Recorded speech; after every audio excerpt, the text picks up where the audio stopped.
Bulletin की शुरुआत करेंगे दिल्ली से मिल रही इस वक्त की एक बड़ी खबर से। बीजेपी केंद्रीय चुनाव समिति की बैठक खत्म हो गई है। बैठक में प्रधानमंत्री मोदी शामिल हुए हैं। ये बैठक मध्य प्रदेश और छत्तीसगढ़ के लिहाज से इसलिए अहम है क्योंकि दूसरी सूची इसके बाद जारी हो सकती है। उसके प्रत्याशियों के नाम पर मंथन हुआ है और राजस्थान में जो विधानसभा चुनाव होने हैं उसकी भी पहली सूची आ सकती है इसके बाद। तो केंद्रीय चुनाव समिति की बैठक खत्म हो गई है। प्रधानमंत्री मोदी इस बैठक में शामिल हुए थे, जिससे पहले हमने तस्वीर आपको दिखाई थी कि G20 के सफल आयोजन के लिए बीजेपी कार्यकर्ताओं ने जब वो पहुंचे बीजेपी मुख्यालय तब उनका शानदार स्वागत किया। इस बैठक में गृह मंत्री अमित शाह, राजनाथ सिंह, बीजेपी के अध्यक्ष JP नड्डा, तमाम बड़े नेता मौजूद थे और छत्तीसगढ़ मध्य प्रदेश के भी तमाम बड़े नेता, शिवराज सिंह चौहान मुख्यमंत्री मध्य प्रदेश, VD शर्मा, इधर छत्तीसगढ़ से प्रभारी ओम माथुर और नेता प्रतिपक्ष नारायण चंदेल भी वहां पर मौजूद थे। जिस तरह से ये बैठक हुई है और इसके कयास भी लगाए जा रहे हैं कि कभी भी दूसरी लिस्ट अब जारी हो सकती है। मध्य प्रदेश छत्तीसगढ़ की जो दूसरी लिस्ट है, क्योंकि पहली लिस्ट जब आई थी तो MP के 39 उम्मीदवारों का नाम तय हो गया था, छत्तीसगढ़ से 21 उम्मीदवारों का नाम तय हो गया था और इन 60 सीट जो पहली सूची MP और छत्तीसगढ़ से आई थी, ये 60 सीट वो सीट है जहां पर बीजेपी की हार हुई है, यानी यहां पर कांग्रेस के विधायक हैं फिलहाल। तो दूसरी जो सूची है वो जल्द ही आ सकती है। संसद के विशेष सत्र का एजेंडा अब सामने आ चुका है। दरअसल सत्र के दौरान आजादी के 75 सालों पर संविधान सभा से लेकर आज तक उपलब्धियों पर चर्चा होगी। एजेंडे में 4 विधेयकों का भी जिक्र है। इसमें advocate bill, post office bill, press of registration of periodical bill 2023 और chief election commissioner and other election commissioner bill भी शामिल है। 18 सितंबर से शुरू होने वाले जा रहे संसद के 5 दिवसीय विशेष सत्र से पहले 17 सितंबर को एक सर्वदलीय बैठक भी बुलाई गई है।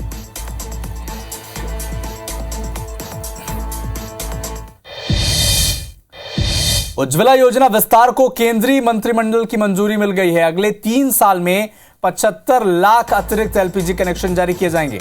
इसके बाद लाभार्थी की कुल संख्या लगभग 10 करोड़ से ज्यादा हो जाएगी। उज्ज्वला उपभोक्ताओं को हर साल 12 रिफिल तक यानी 14.2 किलोग्राम LPG सिलेंडर पर 200 रुपए की लक्षित सब्सिडी दी जाएगी। लाभार्थियों ने 2022-23 में 35 करोड़ से ज्यादा LPG रिफिल लिया है।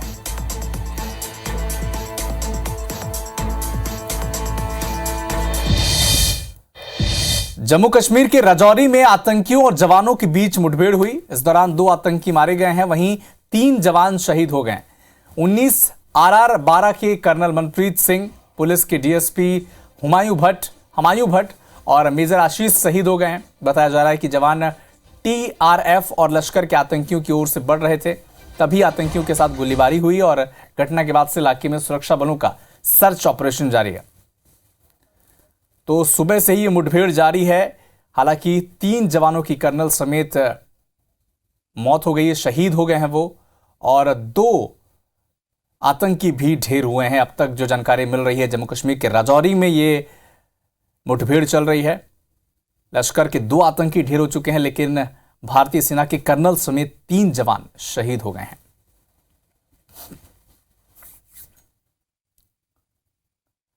नॉर्थ ईस्ट रेलवे गोरखपुर में चीफ प्रिंसिपल मटेरियल मैनेजर पद पर तैनात KC जोशी के ठिकानों पर CBI ने छापा मारा।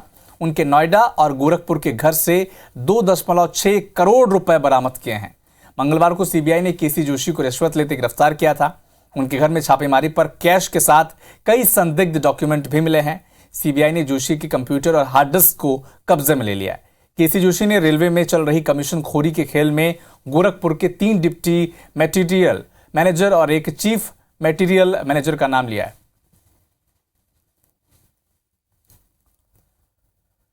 छत्तीसगढ़ विधानसभा चुनाव को लेकर IANS पोल स्ट्रीट ओपिनियन के नतीजे सामने आ गए हैं। इसके अनुसार कांग्रेस के 62 सीट जीतने का अनुमान है, जबकि बीजेपी को 27 सीटें मिलने का अनुमान जताया जा रहा है।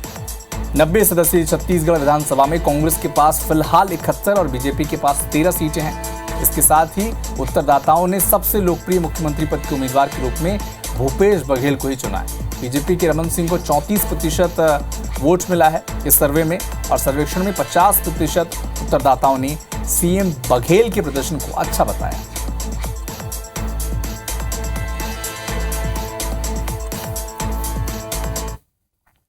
आईएनएस के सर्वे में एक बार फिर से मुख्यमंत्री भूपेश बघेल को छत्तीसगढ़ की जनता ने सबसे लोकप्रिय मुख्यमंत्री माना है। साथ ही 62 से अधिक सीटों के साथ छत्तीसगढ़ में फिर से कांग्रेस की सरकार बनने जा रही है। यह भूपेश बघेल की लोकप्रियता का पैमाना है। पिछले 5 साल में जो भूपेश बघेल की सरकार ने काम किया है उसका परिणाम है कि सभी सर्वे में कांग्रेस पार्टी की सरकार फिर से बनते दिख रही है। बलरामपुर से एक बड़ा अपडेट आपको बता दें, आकाशीय बिजली की चपेट से 4 ग्रामीणों की मौत हो गई है। आकाशीय बिजली की चपेट में आकर 2 ग्रामीण झुलस भी गए हैं और मृतकों में 3 पहाड़ी कोरवा समुदाय के ग्रामीण भी शामिल हैं। शंकरगढ़ थाना क्षेत्र के बेलसर गांव का यह पूरा मामला बताया जा रहा है कि आकाशीय बिजली से 4 ग्रामीणों की मौत हो गई है। 3 लोग झुलस भी गए हैं जबकि 4 लोगों की मौत हो गई है आकाशीय बिजली की चपेट में आने से।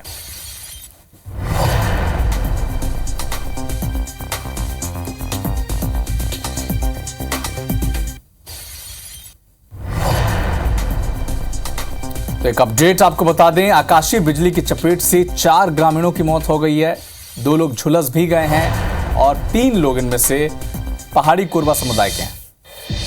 जबलपुर में तेज रफ्तार कार पुलिया से टकरा गई। पुलिया से टकराकर ढाबे के अंदर जा घुसी कार और कार सवार पति पत्नी और मासूम की इस दुखद हादसे में मौत हो गई है। भोपाल हाईवे पर सहजपुर में यह हादसा हुआ है। भेड़ागेट थाना क्षेत्र की यह घटना बताई जा रही है। पुलिया से टकराई और टकराकर ढाबे में जा घुसी कार, जिससे पति पत्नी और मासूम की मौत हुई।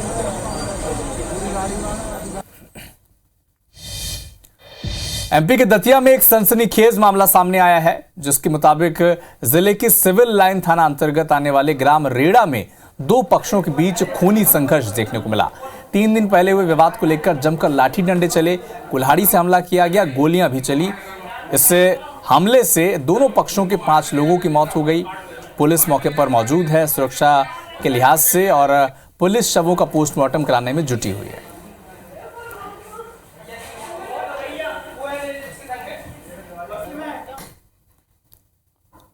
विदिशा में एक युवक ने पुलिस वालों को ही चांटा मार दिया। दरअसल 2 युवकों का कुछ लोगों से विवाद हो रहा था। इतने में ही किसी ने पुलिस को सूचना दी। मौके पर पहुंची पुलिस ने विवाद सुलझाने के दौरान एक युवक को चांटा जड़ दिया, जिसके बाद थप्पड़ खाने वाले युवक ने वापस पुलिसकर्मी को चांटा मार दिया। फिलहाल पुलिस ने दोनों के युवकों के खिलाफ केस दर्ज कर लिया है। पुलिस का कहना है कि दोनों युवक नशे में लग रहे थे। मेडिकल कराया जाएगा, जिसके बाद आगे की कार्रवाई की जाएगी।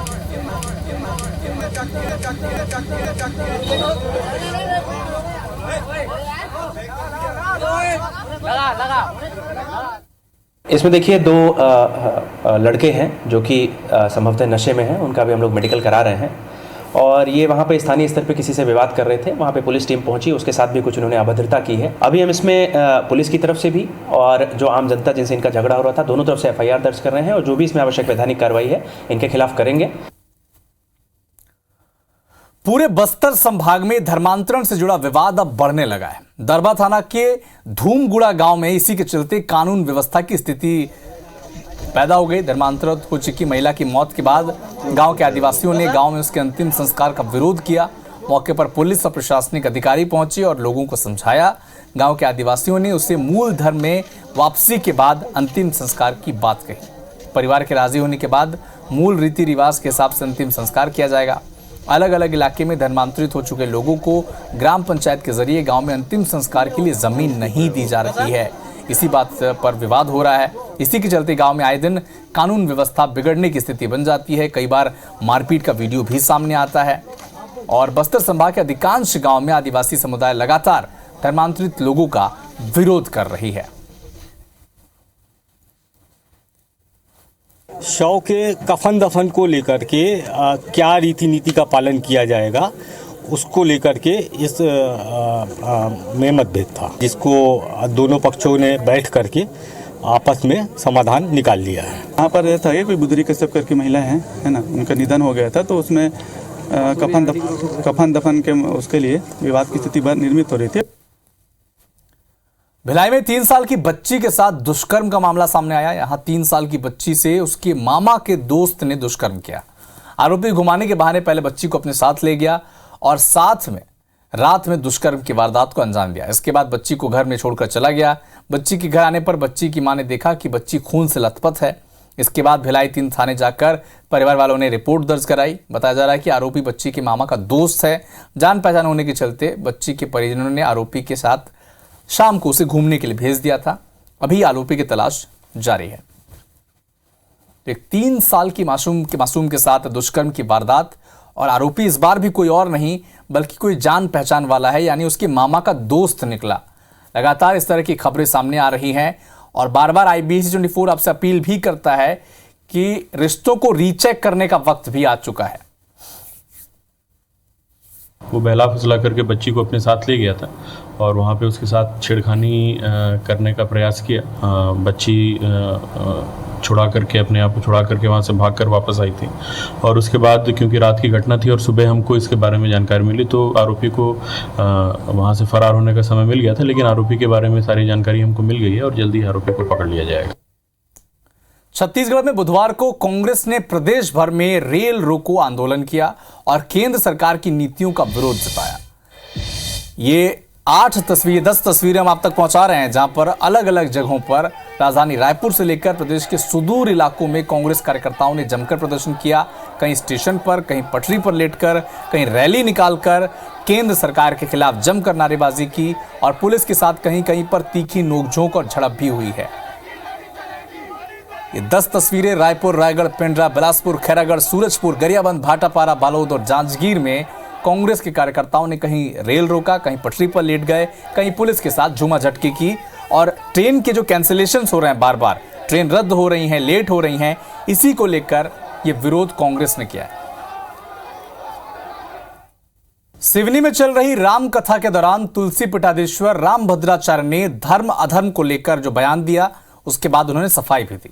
कहा कि वो बीजेपी का समर्थन नहीं करते, लेकिन सनातन धर्म का समर्थन करते हैं और जो सनातन धर्म से प्रेम करेगा वो उन्हें प्रिय है। जो सनातन धर्म से प्रेम नहीं करेगा वो मुझे प्रिय नहीं हो सकता। आपको ये बता दें कि रामभद्राचार्य ने पहले ये कहा था कि जो लड़ाई है ये कमलनाथ और शिवराज के बीच नहीं है और ना ही बीजेपी कांग्रेस के बीच की है, बल्कि ये धर्म और अधर्म के बीच की लड़ाई है। शिवराज सिंह और कमलनाथ नहीं लड़ रहे हैं, ये तो नाम कहा जा रहा है। भाजपा कांग्रेस नहीं लड़ रही है, यहां 2 लड़ रहे हैं, सनातन धर्म और अधर्म। और हमें देखना है कि कौन जीतता है। आप भाजपा का समर्थन करते हैं, ऐसा नहीं है। मैं सनातन धर्म का समर्थन करता हूं और जो सनातन धर्म से प्रेम करे वो मुझे प्रिय। छत्तीसगढ़ के कैबिनेट मंत्री कवासी लखमा ने बीजेपी पर करारा हमला बोला। कहा कि बीजेपी भगवान राम को भी एजेंट बना चुकी है। बीजेपी टिकट में भी जातिवाद की राजनीति करती है, जबकि जाति और धर्म को राजनीति में नहीं लाना चाहिए। लखमा ने यह भी कहा कि बस्तर में आदिवासियों की कोई लड़ाई नहीं है। बस्तर में लड़ाई की देन आरएसएस और बीजेपी की है, जो शव में फूल छाप ढूंढ रहे हैं। लखमा के इस बयान पर बीजेपी नेता श्रीचंद सुंदरानी ने पलटवार किया है। जातिगत टिकट राजनीति में नहीं लाना चाहिए, धर्म को बीच में नहीं लाना। हम लोग इसीलिए तो आपत्ति करते हैं। राम भगवान को चुनाव में एजेंट बनाता है तो इसका सिद्ध हो रहा है। हम लोग हमेशा का इस बात को विरोध करता है। ये आरएसएस का देन है। वोट का लड़ाई है, वहाँ मरा वाला लाश में वोट ढूंढ रहे, वोट पूल साहब ढूंढ रहे हैं, लेकिन ये कामयाब नहीं होंगी। प्रभु राम हमारे आराध्य हैं और ये बेबुनियाद आरोप लगाते हैं कि हमने राम को एजेंट बनाया। हम राम के एजेंट हैं, हम राम के कार्यकर्ता हैं, राम के शिष्य हैं, राम को मानने वाले लोग हैं। इस प्रकार की भद्दी बातें उनको नहीं करनी चाहिए। प्रभु राम का अपमान नहीं करना चाहिए। प्रधानमंत्री मोदी 14 सितंबर को छत्तीसगढ़ के साथ साथ एमपी का भी दौरा करेंगे। फर्स्ट हाफ में पीएम मोदी भोपाल में रहेंगे। वहां से भारतीय वायुसेना के विशेष विमान से वो दोपहर 2 बजे रायगढ़ पहुंचेंगे और पीएम के दौरे को लेकर अब बयानबाजी भी देखने को मिल रही है। एक तरफ कांग्रेस का कहना है कि मोदी के दौरे से कोई फर्क नहीं पड़ने वाला, 5 साल प्रधानमंत्री कितने बार यहां पर आए हैं, ये जनता देख रही है। जनता सोच विचार कर फैसला लेगी। कांग्रेस के आरोपों पर सांसद सुनील सोनी ने कहा कि केंद्र ने छत्तीसगढ़ को 1000 करोड़ रुपए दिए हैं, लेकिन कांग्रेस ने पीएम को कभी लोकार्पण के लिए नहीं बुलाया। और अभी तो रायपुर आए थे और उसके पहले छत्तीसगढ़ के अंदर में भूपेश बघेल जी, केंद्र ने आपको हजारों करोड़ रुपया दिया है। आपने कभी नहीं सोचा कि हम प्रधानमंत्री जी को बुला के उसका लोकार्पण कराएं या भूमि पूजन कराएं। तो पहले अपने गिरेबा में झांक कर देखें कि प्रधानमंत्री जी को अगर बार बार आप भूपेश बघेल जी बुलाते तो आपको और अधिक सौगातें मिलती। स्थानीय विकल्प देखते हैं कि कांग्रेस है, भाजपा है और दल हैं। हमारा भविष्य सबसे ज़्यादा सुरक्षित किसके हाथ में, हमको सबसे ज़्यादा उम्मीद किससे है। बाहर के नेताओं का आना कार्यकर्ताओं का मनोबल जरूर बनाता है, लेकिन मतदाता हमेशा बहुत सोच समझ के अपने मत का प्रयोग करता है। पिछले हफ्ते सुकमा के ताड़ामेटला में 2 लोगों की मौत हो गई थी। मामले पर राज्य सरकार जांच कराएगी। मंत्री कवासी लखमा ने बताया कि घटना की न्यायिक जांच हो गई। मुख्यमंत्री ने जांच के आदेश दे दिए हैं। मंत्री लखमा ने बताया कि ग्रामीणों का कहना है कि दोनों जो मृतक वो ग्रामीण थे, पुलिस ने फर्जी मुठभेड़ किया है, जबकि पुलिस का कहना है कि दोनों नक्सली थे। इधर ताड़मेटला के लिए निकले पूर्व विधायक और सीपीआई नेता मनीष कुंजाम को पुलिस ने सुरक्षा का हवाला देते हुए रोक दिया, जिसमें पुलिस और मनीष कुंजाम के बीच तीखी नोकझोंक देखने को मिली। मनीष कुंजाम ने इसे राजनीतिक साजिश बताई है। साथ ही सीपीआई नेता मनीष कुंजाम ने पुलिस नक्सली मुठभेड़ पर भी सवाल उठाए थे।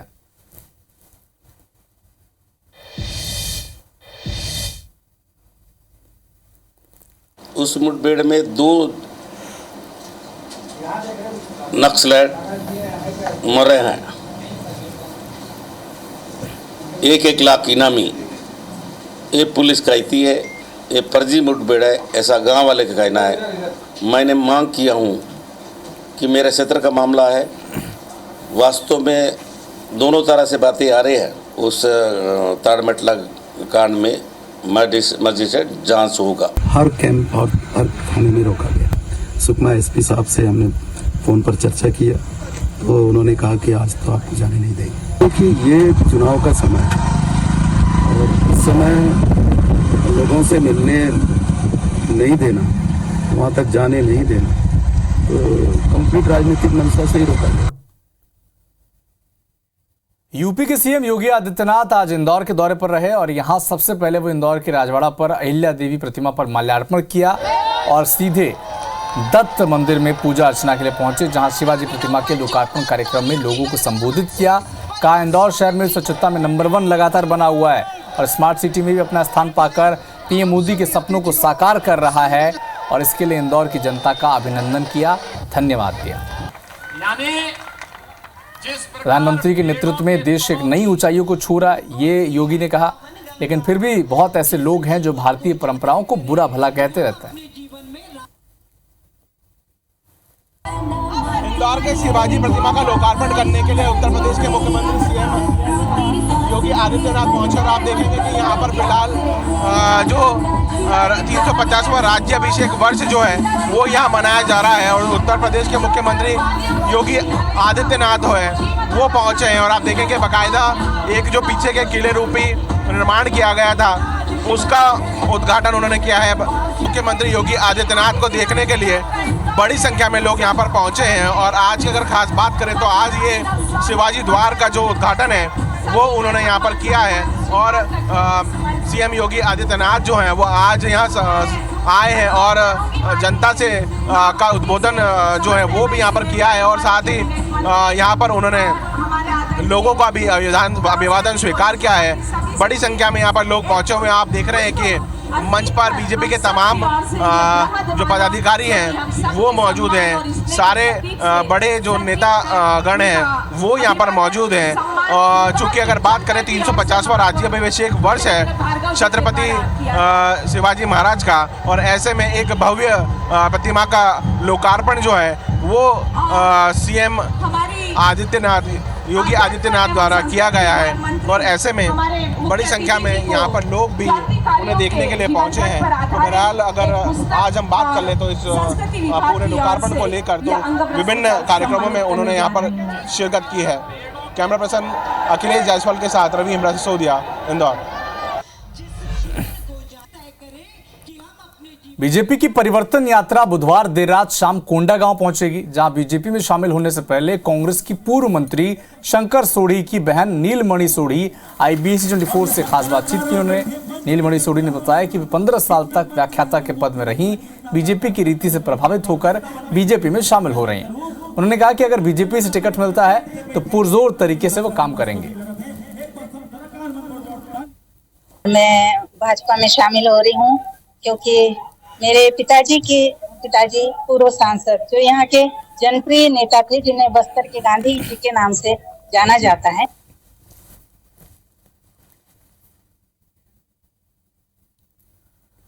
तो खंडवा के ओंकारेश्वर में एकात्म धाम आकार ले रहा है। आदिगुरु की 108 फीट ऊंची प्रतिमा के निर्माण का काम जोरों पर है। प्रतिमा निर्माण का ड्रोन व्यू लोगों को आकर्षित कर रहा है।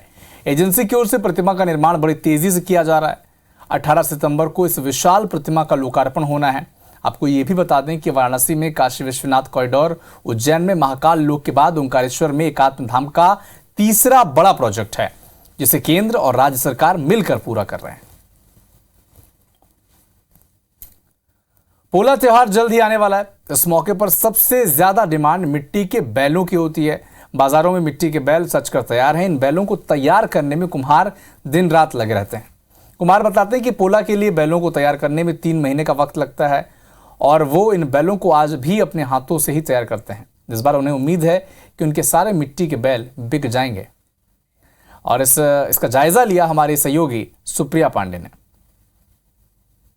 पोला त्योहार के अवसर पर सबसे ज़्यादा अगर किसी की पूजा होती है तो वो बैलों की होती है। और इस वक्त हम रायपुर के बाज़ारों में मौजूद हैं। आप देखेंगे कि काफ़ी सुंदर सुंदर बैल यहाँ पर मौजूद हैं और काफ़ी आकर्षक ढंग से इस बार जो बैल हैं वो तैयार किए गए हैं। कुम्हार भाई हमारे साथ मौजूद है जिन्होंने इन बैलों को तैयार किया है। उनसे बात करते हैं और जानते हैं कि आखिरकार इन बैलों को तैयार करने में उनकी कितनी मेहनत लगी है। भैया, ये काफ़ी आकर्षक और सुंदर बैल नज़र आ रहे हैं, आपने कितनी मेहनत की है इन्हें तैयार करने में? ये क्या अच्छा है, मार्केटिंग भी अच्छा है थोड़ा सा इस बार। 70 से 80 रुपये जोड़ी बिक रहे हैं। अच्छा, इन बैलों को कैसे तैयार करते हैं आप? ये क्या हाथ से ही तैयार करते हैं। जो डिज़ाइन हम देख पा रहे हैं कि काफ़ी सुंदर है, और इन डिज़ाइंस को आप कैसे बनाते हैं? ये क्या है, मिट्टी का चाक से बनता है, ये खिलौना है वो, और ये बैल हाथ से ही बनता है।